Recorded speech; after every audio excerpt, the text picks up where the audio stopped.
accélère. Je fais de la peinture depuis, disons, 1991 à peu près. J'ai commencé par apprendre, n'est-ce pas?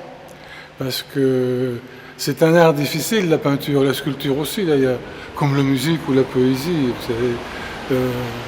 Donc je fais le Salon de Rouen, je fais des expositions par-ci par-là, et puis j'ai le privilège, le bonheur d'être invité dans cette chapelle avec Jean-Marc Depas, qui est un sculpteur fantastique, donc talentueux. Donc voilà, donc je suis très satisfait de ça.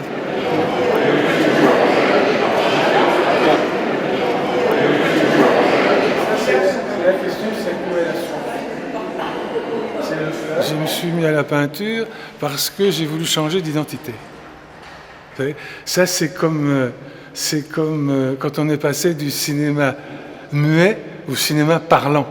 Il y a un très beau livre de Robert Bloch qui s'appelle « Le crépuscule des stars ». C'est la fin du mythe hollywoodien.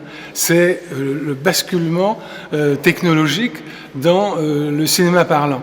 Et donc, comment dirais-je, les techniciens, les artistes, les scénaristes, tous ont été obligés de changer d'identité parce que c'était quelque chose de complètement nouveau, de complètement différent. Mais moi, quand j'ai pris ma retraite, j'ai pris l'option de la peinture. C'est venu, vous savez, les choses viennent souvent dans la vie comme ça, un petit peu, c'est circonstanciel. Bon, donc je me suis engagé dans la peinture et voilà.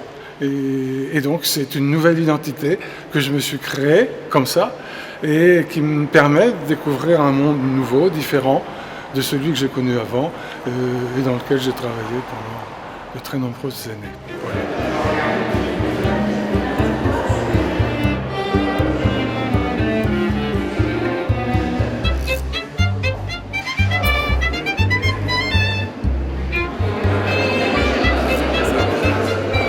Jean-Marc Depas, sculpteur. C'est sur l'invitation amicale de mon ami Jean-Serge Seller, et qui donc avait cette exposition en projet et qui cherchait un sculpteur pour exposer avec lui. Donc connaissant mon travail, on avait déjà exposé ensemble et il m'a demandé de venir l'accompagner. Voilà. Donc je suis là pour lui tenir compagnie. Je n'ai jamais fait que ça dans ma vie professionnelle. Enfin, avec aussi un peu de travail sur les jardins, un peu de photos, mais toujours dans des activités artistiques. Et j'ai ouvert mon atelier en 89-90, à la fin de mes études. Et puis avant, j'ai fait une dizaine d'années d'études, aussi tournées vers la sculpture, le mobilier, l'architecture intérieure, l'université aussi. Voilà. Donc, je dirais que ça fait presque 30 ans maintenant, depuis le tout début de mes études.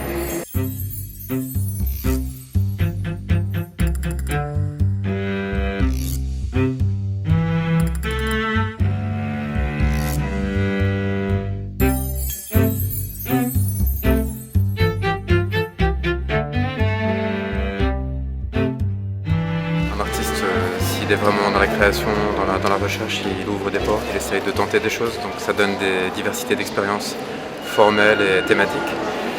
Et donc sur les thèmes, voilà, il y a les femmes qui sont vraiment aussi au cœur de mon travail. Mon œuvre, j'espère, est un hommage aux femmes. Il y a beaucoup de portraits aussi, pour essayer de capter justement cette présence humaine. Voilà, est toujours étonnante. Et puis des personnages, des choses qui font référence à l'histoire, des Don Quichotte.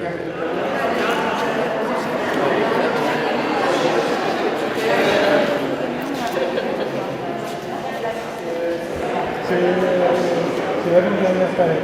Oui, parce que la dernière, c'est...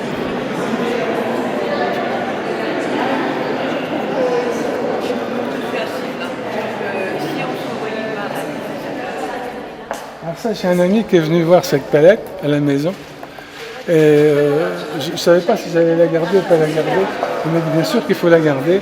Et il m'a dit, tu l'appelles Galaxy. Alors par amitié pour lui, je l'ai appelé Galaxy. C'est un ami qui vient d'écrire son premier roman policier. Et il m'a écrit cette dédicace je me suis pris au jeu et je me suis dit, est-ce que tu fais le tableau? Et il m'a dit, accepteriez-vous de peindre un labyrinthe vu du ciel avec au centre un majestueux rhododendron blanc? Déjà, pour articuler ça, il faut savoir être bonheur. Pourquoi? Parce que dans la vie, tout est illusion, fausse piste et voie sans issue. On peut y tourner en rond et un jour se perdre.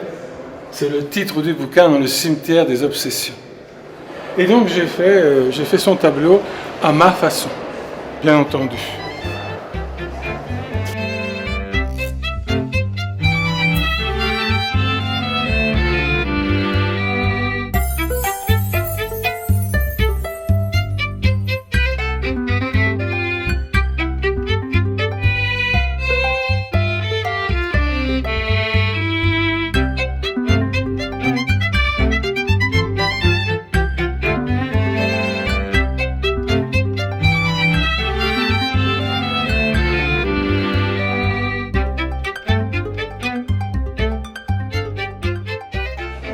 Thèse réussie.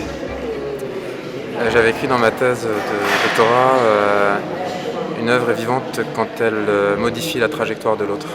Et je pense que c'est voilà, quand une œuvre porte en elle une valeur intrinsèque, une émotion qui lui est propre et qu'elle anime le regard de celui qui passe et qu'au lieu de passer tout droit et tracer sa route, à un moment donné il rentre en communion avec ce qui est dit dans la pièce, avec ce qu'elle porte, et que l'émotion, ça c'est un mot fort évidemment, l'émotion, si l'émotion passe, on peut dire que voilà, il y a quelque chose qui réussit, pour répondre à la question. Ce que j'essaye de faire en fait, c'est de proposer aux visiteurs, une représentation du monde qui soit apaisée, qui soit vecteur de tranquillité, de paix. Voilà, c'est ça.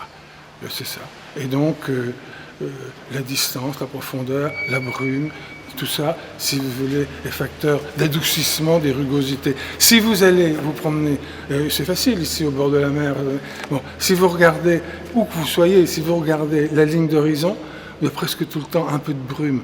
Et vous allez constater que cette brume, elle efface les rugosités de la nature. Et bien voilà, c'est ce que j'essaie de faire.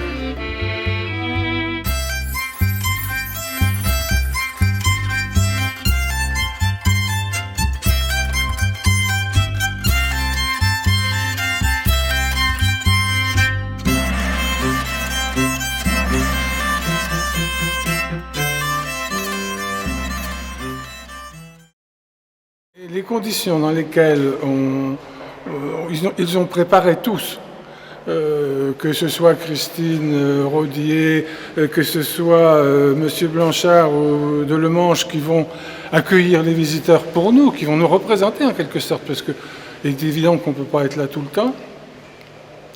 Et Sébastien, Eric, donc vos techniciens, ils ont à la fois, si vous voulez, donc encore une fois cette efficacité, et puis ils ont l'esprit de service, ils sont gentils, ils sont aimables. Le lieu est exceptionnel, mais les conditions dans lesquelles cette exposition a été préparée sont elles aussi, de mon point de vue, rares et donc exceptionnelles.